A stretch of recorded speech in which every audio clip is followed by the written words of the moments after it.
हाल ही में जम्मू कश्मीर के पहलगाम में हुए आतंकी हमले के बाद कैबिनेट सुरक्षा समिति यानी CCS की बैठक में पाकिस्तान के खिलाफ 5 बड़े फैसले लिए गए, जिनका सीधा असर कूटनीतिक, जल और सैन्य मोर्चों पर पड़ने वाला है।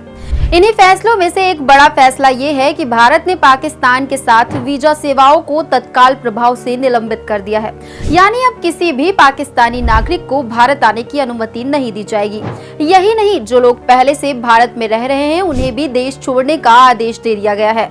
इस निर्णय के बाद भारत में रह रहे सभी पाकिस्तानी नागरिकों के वीजा रद्द कर दिए गए हैं। ऐसे में अगर ये लोग स्वेच्छा से वापस चले जाते हैं तो ठीक, नहीं तो फिर उन्हें डिपोर्ट किया जाएगा। उत्तर प्रदेश में तो इस आदेश के तहत तेजी से कार्रवाई शुरू हो गई है। राज्य में रह रहे करीब 1800 पाकिस्तानी नागरिकों की पहचान की जा चुकी है, जिन्हें जल्द से जल्द भारत छोड़ने के निर्देश दिए गए हैं। अब तक यूपी के कई जिलों से पाकिस्तानी नागरिकों की जानकारी सामने आई है।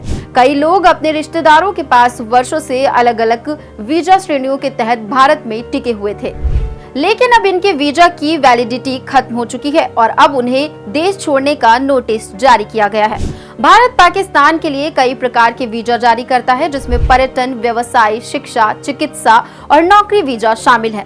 वर्तमान में कुछ वीजा प्रकारों को निलंबित कर दिया गया है, खासकर चिकित्सा वीजा और सार्क वीजा छूट योजना यानी SVES को निलंबित कर दिया गया है, जिसके बाद सभी पाकिस्तानी नागरिकों के लिए वीजा निलंबित कर दिए गए। लेकिन मान लीजिए अगर इस फैसले के बाद भी कोई पाकिस्तानी वापस नहीं जाता तो उस पर क्या कार्रवाई हो सकती है।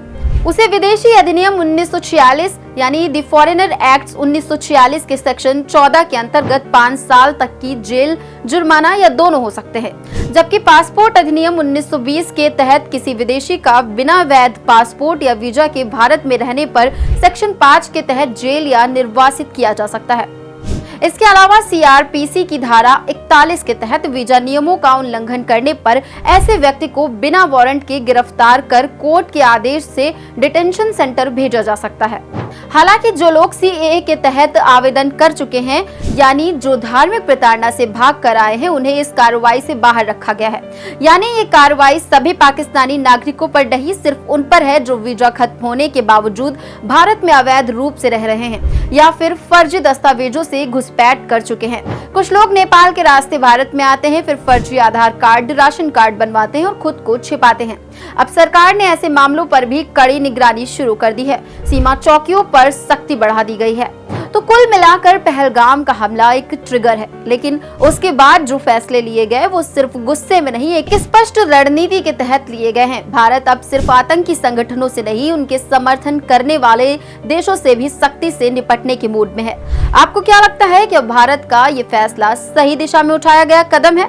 क्या ये काफी है या और कड़ी कार्रवाई की जरूरत है? कमेंट में अपनी राय जरूर बताएं। अगर वीडियो पसंद आया हो तो इसे लाइक करें, शेयर करें, चैनल को सब्सक्राइब करना ना भूलें।